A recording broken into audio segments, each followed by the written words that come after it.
Welcome to the CURES digital show and podcast, where we explore the cutting edge of wellness. I'm Kara Sundlin. This podcast is sponsored by the Center for Advanced Reproductive Services. Right now we're looking at something that is big in the headlines, and that is the formula shortage affecting millions of families who are just trying to feed their babies. With so many bare shelves, what do you do if you can't find what you need for your child? We're joined now by Dr. Lucia Benzoni. She is a pediatrician with Hartford Healthcare, to get some answers for everyone. Thank you so much for being with us, Doctor.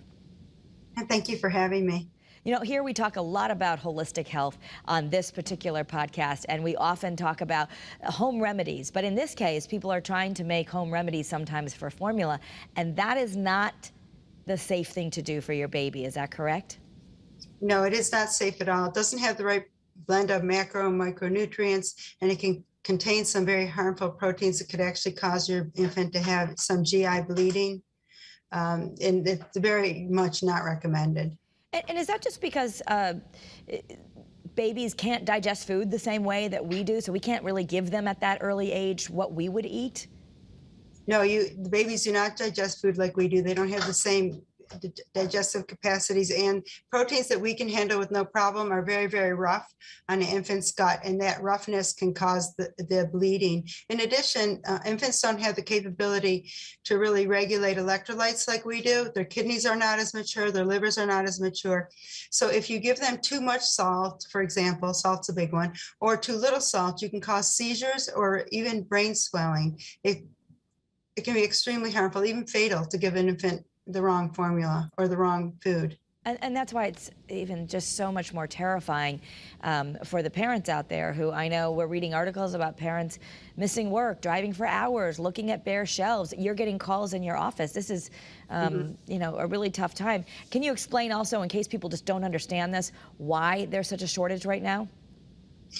So there was a few months back, an Abbott production shut down. Now, Abbott is the manufacturer of Similac, which is one of the two main formulas that we use in the United States.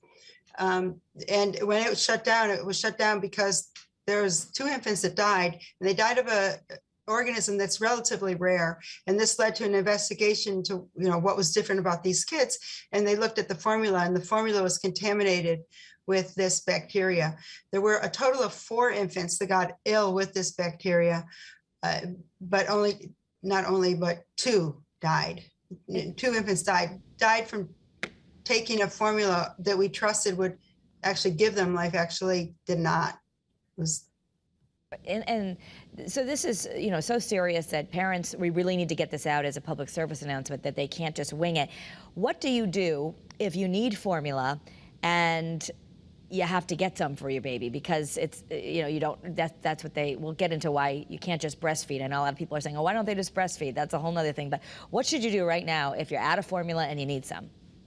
If you live around my area, call your doctor. We do still have some formula in our shelves, not all the kinds that maybe your infant normally takes, but at least we have some formula in our shelves that we're able to give. We don't have a lot, and we're not going to be able to supply every mother, but we do have some in the shelves. And they're saying to check the smaller grocery stores. Some of them still have some on the shelves. Okay. Just watch out for the prices, you know, just watch out for the prices, because they should be the same as they were before. They shouldn't be any more. Right. The state, I know, is trying to work, and the nation is trying to work on any price gouging. It's so serious that President Biden and the White House, they're looking to enact some wartime situations where they can actually bump up production, like we did during the COVID pandemic for certain things. So is there any idea, are pediatricians hearing faster than we are maybe of like when this might ease?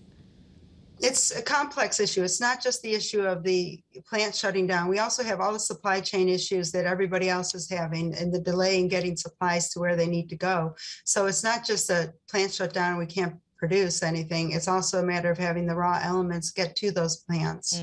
So, you know, it's not something that can be rushed, unfortunately, for these infants. In the meantime, if you really need formula and your baby usually eats one kind, but they get sick if they eat the other kind, would you recommend that it's still better to switch brands than to try and do something else? There might be some sensitivity. Yes, it's better to switch brands. I would definitely, if your infant has any kind of milk protein intolerance or any other kind of feeding issues, call your doctor. They probably have some ideas.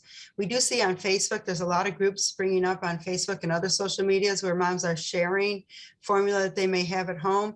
And honestly, that's probably okay if they're not opened and they're not expired. You get into issues though when people are mixing different formulas.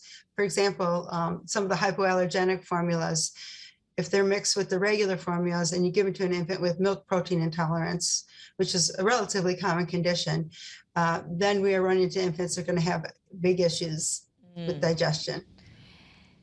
So if your baby is having some digestion issues just from switching brands, I was reading often that could just, if it's something severe, you need to call your pediatrician or the doctor. But if it's just some, a little bit of gas, stomach cramping, and they're getting adjusted to it, they might be able to adjust within a few days or a week or so. That's right. Yeah, that's right. The gut flora has to have a chance to get to readjust.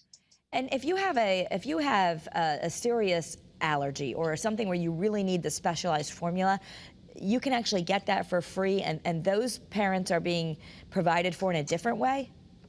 Well, Abbott, President Biden just said that it was fine for Abbott to, from what I understand, actually give away their free formula, which they're still making.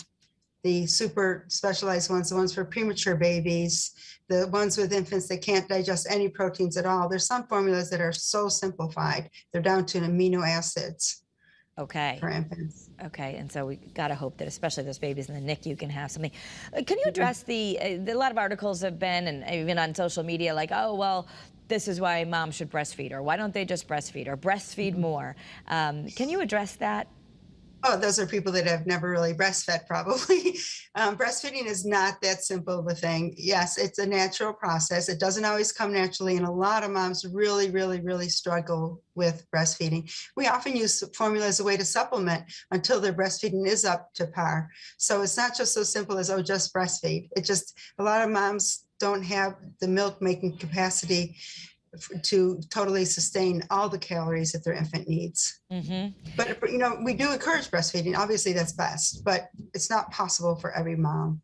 And right now you're telling your moms, if they can, and they already are breastfeeding, if they still have milk, to try and pump as often as possible to try to up production? Yes. Yeah, so the law of supply and demand, you do make more the more you demand, but it's really harrowing. And if you have a mom that's anxious, and she's anxious about the formula shortage, she's anxious about how her baby's feeding, her milk supply is not going to go up. It just doesn't. She's too stressed.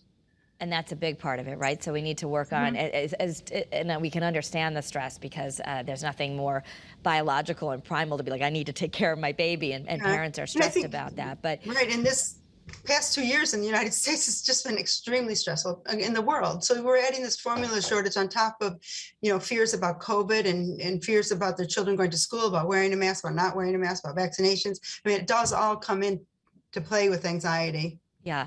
What about if people are able to access formula from, say, other countries, like ordering it from where the companies that are making formula in Europe or things like that? Is that okay?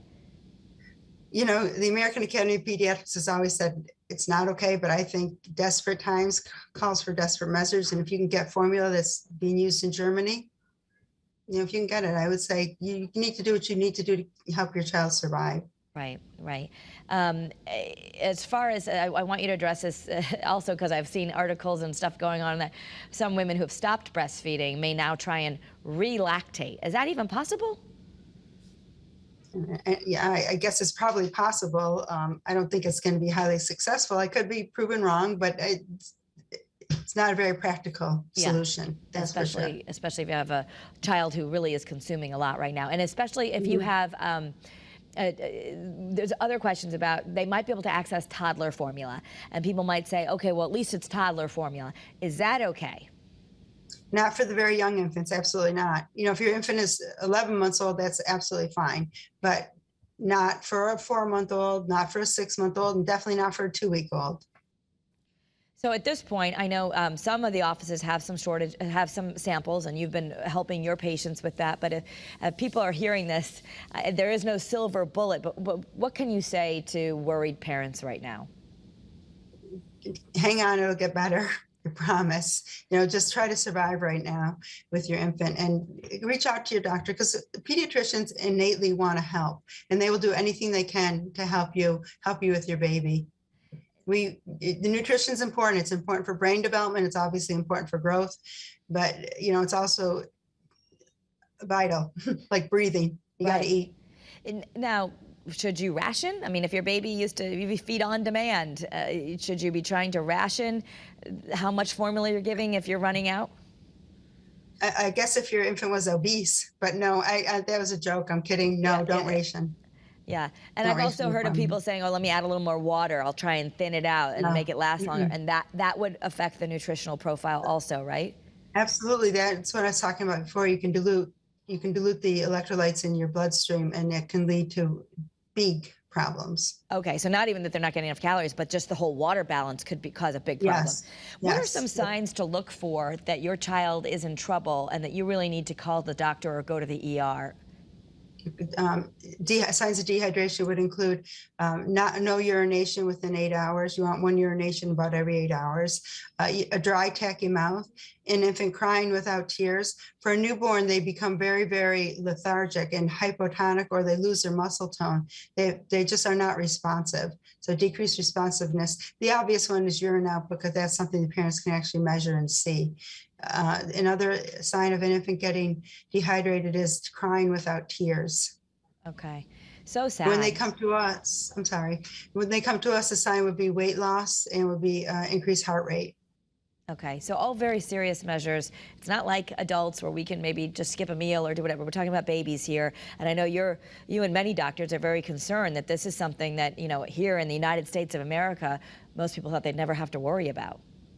Yeah, I'm very worried that there's going to be increased hospitalizations, going to be more babies showing up, even unresponsive to the ER, because they are going to be fed these imbalanced homemade formulas, or parents trying to dilute, like you said, with water. And that's going to lead to some big problems, especially for the very, very young, under 6 months. Okay, so just make sure out there, if you're in this crunch, everyone's feeling for you, and the doctors are probably the first line of defense. If you really don't know what to do, call your doctor.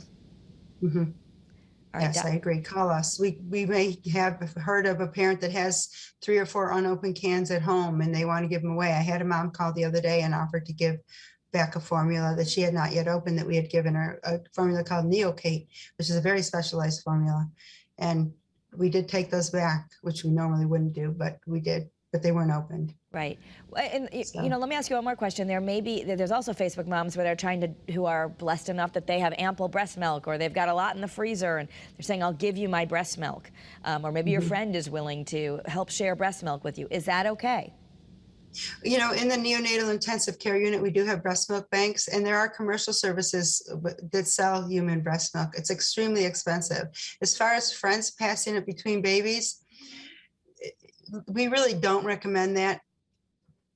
I think it's better, though, than not feeding your baby. So everything I'm saying is very guarded. Yes. Because I can't totally endorse it, but at the same time, I think I could endorse giving another mother's milk than I could giving an infant diluted formula. The reason why we don't use other people's milk is if they have a contagious disease, HIV, hepatitis, that kind of thing, and we don't know it, then you could inadvertently be giving your baby, by using her milk, those infectious diseases.